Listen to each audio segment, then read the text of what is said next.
Et la team, j'espère que vous allez bien. Aujourd'hui, on va parler de la formation de pilote de ligne, des différents préjugés qui l'entourent et de son déroulement concrètement. Ce qu'il faut savoir, c'est que déjà, le premier préjugé, on dit souvent qu'il faut à tout prix avoir un bac général avec l'aspect maths, physique, ce qui est archi faux. Vous pouvez avoir un bac pro, un bac techno, un bac G, peu importe l'SP, vous pouvez y rentrer. Ce qui sera déterminant, ce sera vos résultats au test d'entrée de l'école, donc maths, physique, anglais, SVT, n'importe quoi. Maths, physique, anglais et psy, si jamais, selon les écoles, et ça s'arrêtera là. Ensuite, le deuxième préjugé qu'on va retrouver, c'est celui qu'il faut à tout prix passer par prépa. Celui-là, il est archi faux aussi, alors ça va être vrai dans le cas de l'ENAC, voilà, où il faudra faire une licence dans un domaine scientifique pour les cadets.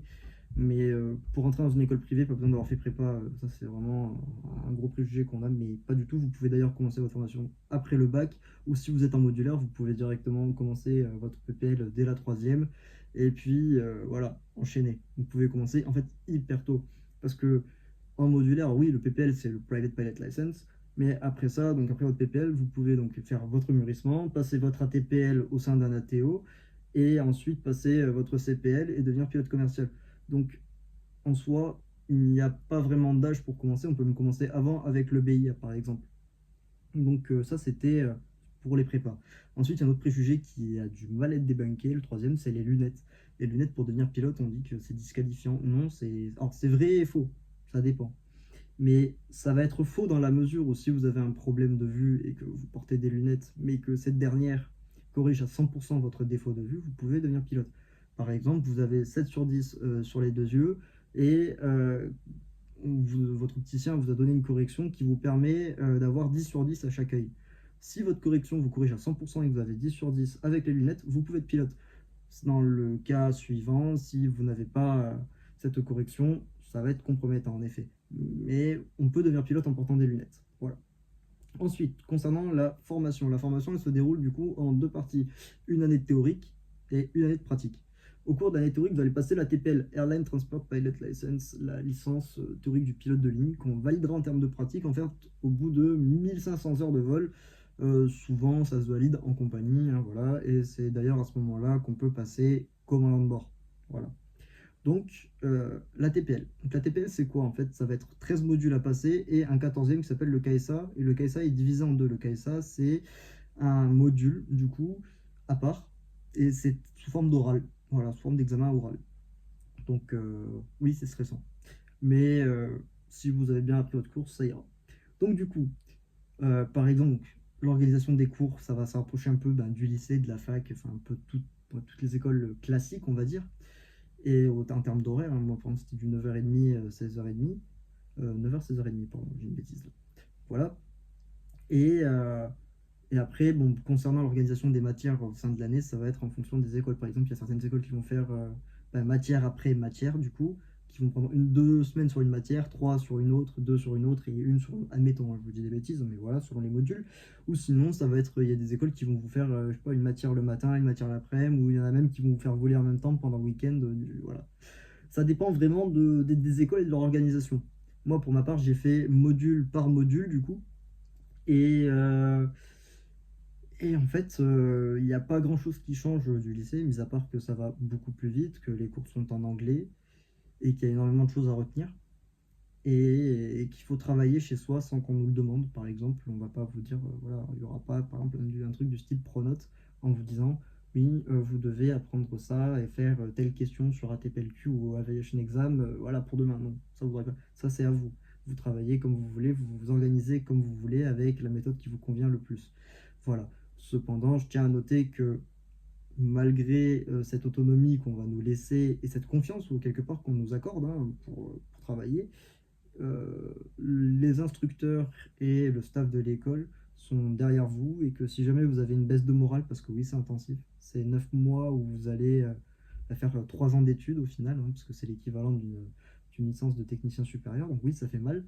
Euh, voilà, le staff de l'école est là pour vous et si jamais, ben, des fois, vous avez un petit coup de mou, n'hésitez pas à en parler à vos camarades, ils sont là pour vous aider, ou n'hésitez pas à en parler à vos instructeurs ou à l'instructeur que vous avez à ce moment-là et à lui demander des conseils et de vous aider aussi. Les instructeurs sont là pour ça. Donc voilà. Donc ensuite, que vous avez fini ces 4 et 5 vous avez 1 ou 2 semaines de révision. Puis après, vous passez vos examens en DGAC sous forme de QCM. Voilà. Rien de plus basique. Donc voilà, là on est sur une formation, on va dire, enfin sur une année qui ressemble clairement à une année de lycée ou en termes d'emploi du temps.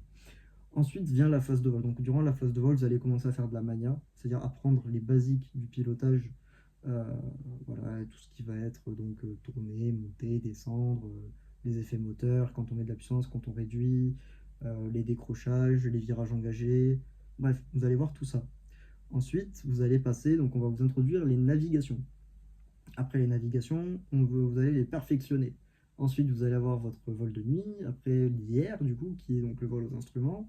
Puis après, vous allez passer votre CPL. Après le CPL, vous allez passer l'IRME, qui est le vol aux instruments sur multimoteur. Ensuite, MCC, UPRT, donc MCC, donc, qui est la qualification de travail en équipage, et l'UPRT, qui est la qualification où en gros, on va faire des manœuvres qui sont vraiment pas recommandables, on va dire, et ni recommandées. Et on va apprendre à justement sortir de ces manœuvres-là avec des avions généralement spécialisés tels que des Cap 10. Hein. Par exemple, en général, c'est ce qui est utilisé, le Cap 10, hein, qui est un avion de voltige qui permet d'apprendre la voltige. Voilà. Donc ça, c'est le déroulement de la formation. Donc au cours de cette formation, on va vous demander donc déjà d'être sérieux tout simplement. Ça permet aussi de voir qui suit pas, qui sait qui va, on va dire, cliquer, parce que voilà, c'est un terme qu'on utilise en cours d'ATPL quand on est ATPI. C'est voilà, par exemple, vous savez, je pense que je vous apprendrai rien, mais sur ATPLQ, vous avez la Banque France et la Banque Europe de questions, tout le monde clique, apprend les questions par cœur. Et des fois, bon, on a de belles surprises, et sinon, on se retrouve au pied du mur quand on passe le KSA du coup, parce que là, on n'a pas forcément de. Voilà, parce que c'est pas juste en apprenant une phrase, si vous voulez, sans la comprendre, qu'on est capable d'expliquer quelque chose. Et en fait, pour le dernier point, du coup, le KSA durant la TPL, ça va être quoi? Donc, nous, chez nous, on vous pose des questions sur les deux premières sessions que vous avez passées, du coup. Donc, sur les 8 modules, on va vous dire, bah, tiens, c'est quoi une dépression? C'est quoi le décrochage? Comment un avion vole? Comment un avion tourne? Des trucs bêtes. C'est quoi un altimètre? Comment ça fonctionne? Voilà, c'est quoi un badin? Bon, bah, explique-moi du coup. Voilà, ces principes-là, les principes de portance. Après, on sort aussi sur le droit aérien avec Arlo, hein, très module intéressant mais fatigant. Voilà, c'est du droit. Sinon, vous allez aussi avoir des questions des fois en HPL. Parce que oui, des fois, ça c'est drôle, mais HPL, du coup, c'est le facteur humain en fait. C'est tout un module qui est dédié au facteur humain avec une étude anatomique sur le sommeil. Euh, vous aurez aussi un peu de psychologie. Euh, voilà, c'est une formation qui est extrêmement variée, qui va très très vite, euh, et sur laquelle il faut s'accrocher, même si des fois, en effet, les sujets ne sont pas très compliqués. Quand on vous bombarde d'informations, des fois vous en laissez en route. Hein. Voilà, à part si vraiment vous avez une mémoire d'enfer et que vous retenez tout dès qu'on vous le dit qu'une fois, vraiment, vous avez de la chance, foncez. Mais en général, voilà, donc faut travailler. Donc premier KSA, du coup, donc des questions sur les premiers modules. Deuxième KSA, du coup, c'est en duo cette fois, et vous allez devoir préparer un vol donc IFR, analyser les notames, les métars, les tafs, tout ça, et après, du coup, présenter en fait votre vol au jury, en fait, aux instructeurs qui sont devant vous, et ainsi, du coup, on va observer en fait tous vos skills qui sont hors pilotage. Ça va être par exemple le leadership, la prise de décision, tout ça. Ils vont aussi vous donner du coup des contraintes, hein, par exemple un autopilote qui ne marche pas, ou je sais pas moi, voilà, des contraintes voilà, qui vont vous embêter, ou vous prenez un passager, il est malade, enfin je sais pas, ça dépend. On va dire, c'est un peu hasardeux, ça tombe au hasard. Mais on va observer voilà, votre prise de décision, votre répartie, votre manière de réfléchir, votre sang-froid, entre guillemets, même si en soi, c'est pas une situation d'urgence et qu'on n'est pas à l'intérieur de l'avion, hein, c'est dans une salle avec les cartes devant et toutes les infos. Mais voilà, en fait, on va vous observer. Au-delà de faire juste une analyse pure de vos connaissances, on va aussi observer votre façon d'être, votre façon de vous comporter, de réfléchir et de travailler en équipe. Ensuite va venir le calcul mental. Le calcul mental, encore une fois, se fait en duo, et là aussi, on va observer justement vos skills en fait, et voilà, parce que vous avez le droit d'aider votre camarade, et le camarade a le droit de vous aider. Et cela n'est pas pénalisant à partir du moment où la réponse est bonne. Voilà. Donc ça, c'est pour vraiment voir comment vous vous entraidez, comment vous dispersez et partagez les tâches. Et voilà, donc après ça, donc vous avez passé votre KSA. Une fois que le KSA est obtenu, vous pouvez passer votre dernière session et là, filer tout droit vers la phase de vol. Phase de vol. Donc la phase de vol, on va vous demander donc du coup des choses qu'on ne vous a pas forcément demandé dans la théorie. Même pas demandé, parce que c'est vraiment pas fait de la même façon. La phase pratique, pour le coup, elle est vraiment pratique. c'est plutôt d'avoir justement une situation donnée avec une consigne. Là, au final, la situation, c'est vous qui vous la créez. Dans le sens où, bah tiens, tac, je vais à tel endroit, du coup, quel alternate je prends? Voilà, c'est pas, tiens, vous allez à tel endroit, vous avez un alternate ici, du coup, machin, calculer le fuel. Non, non, non. Là, c'est vraiment à vous de construire tout de A à Z, en fait, et du coup, de faire tout un plan de vol, c'est-à-dire de faire tout un briefing, et après de faire vraiment détail par détail. Donc, on va commencer par l'avion, par les documents, par le carburant, par l'huile, par le liquide. Voilà, du refroidissement, il y a enfin, plein de choses qui vont rentrer en gros. L'huile, par exemple, de la boîte de vitesse sur certains avions qui ont une boîte de vitesse. Et voilà. Ensuite, vous allez donc travailler sur les NOTAM, donc les NOTAM de votre aéroport de départ, votre alternate numéro 2 si vous en avez un, votre destination, ainsi que les NOTAM en route et les NOTAM que vous pouvez potentiellement rencontrer pendant la navigation. Ensuite, vous aurez donc la météo.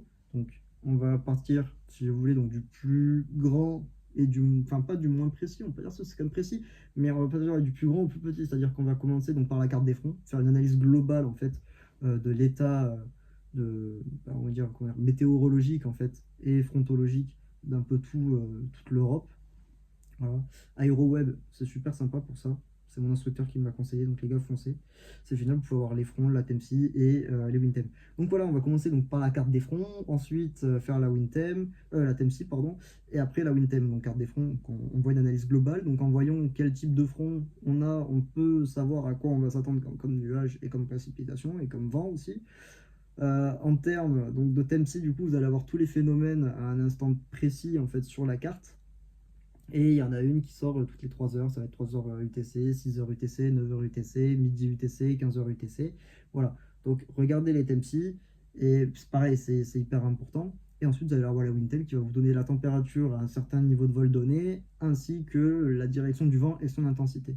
À partir de là, vraiment précis du coup, les métars et les TAF de l'aéroport de départ, de l'alternate et de l'arrivée. Comme ça, au moins, vous savez quelles sont les conditions. Car dans les tafs, sur les prévisions, vous pouvez savoir s'il fera plus ou moins beau, et ça serait bête de ne pas les avoir regardés et d'arriver avec un terrain complètement bouché. Après ça, remplir votre log de nav avec les caps que vous allez suivre, les points que vous avez pris, et comment vous comptez vous y prendre. Donc voilà, c'est quelque chose de globalement différent, mais c'est hyper enrichissant, et d'ailleurs, dernier point que je vais aborder, l'emploi du temps sur les phases de vol. Parce qu'en fait, les phases de vol, si vous voulez, ça n'a rien à voir avec. Alors pour le coup, on est vraiment sur complètement autre chose que la théorie où on a du 5 jours sur 7, voilà, du lundi au vendredi, non. Là, par exemple, phase de vol, bon, cette semaine, j'ai pas trop volé, enfin, j'ai pas volé parce qu'il faisait un temps absolument horrible. Voilà, ça c'est Martino là, qui nous vient du sud, là, voilà, il fait mal Martino. Non, plus sérieusement, du coup, par exemple, cette semaine, là, je devais voler à partir de jeudi. Donc je devais faire jeudi, vendredi, samedi, dimanche. Mais par exemple, lundi, mardi, mercredi, je volais pas. Voilà. Et des fois, les horaires, bon, vous allez avoir votre briefing à 7h30. Du coup, il va falloir vous lever à 5h, 5h30 pour préparer votre briefing. Voilà, parce que la météo, faut pas la regarder la veille, il faut la regarder juste avant le départ. Parce que c'est là où elle sera le plus précise. Donc voilà, des choses comme ça, où des fois vous allez voler à 16h15, bon, tranquille. Et puis après, le lendemain, boum, allez, rebelote 4h. 4h, 5h du mat, réveil, boum, ça pique, parce qu'on vole à 7h30, puis après ça va être des vols à 10h, midi, voilà, ça, voilà, et puis après ça va dépendre des jours. Par exemple, vous allez pouvoir voler par exemple lundi, mardi, jeudi, vendredi, ou là, par exemple, mercredi, vendredi, dimanche. Bon, voilà. Il faut savoir que voilà, il y a une personne en fait qui s'occupe des plannings, et du coup, en fonction des dispos de l'avion, de l'instructeur et tout ça, vous allez avoir des plannings qui vont complètement changer. Et ce qui fait que ça va pas être quelque chose de façon régulière. Pas de façon régulière, mais de façon répétitive. C'est-à-dire, par exemple, un emploi du temps, bateau, toujours à la même heure, toujours le même jour. Non, ça va être pas tout le temps le même jour. Des fois, vous allez avoir 2 vols le vendredi, et des fois, vous en allez avoir 2 le dimanche et tout. Enfin, voilà. Ce que je veux dire, c'est ça. Autre faire préciser, en tout cas, dans mon école, c'est le cas, on vole les jours fériés, si jamais, hein, voilà. Car quand on est pilote, vous notez bien que le 1er janvier, les avions ne s'arrêtent pas de voler, justement, ils volent, donc voilà, il n'y a pas de jour férié. Donc c'était un peu tout pour cette vidéo, donc j'espère avoir répondu à toutes vos questions. Si jamais vous avez des questions, n'hésitez pas à me les poser en commentaire. Si jamais je ferai des shorts dessus, ou sur TikTok, je posterai des vidéos où je vous y répondrai directement si cela ne nécessite pas une vidéo. Sur ce, portez-vous bien. Voilà, juste croyez en vous, ne vous démoralisez pas, et juste lancez-vous, tout simplement. Sur ce, ciao, je vous dis bonne soirée, à la prochaine. Bisous.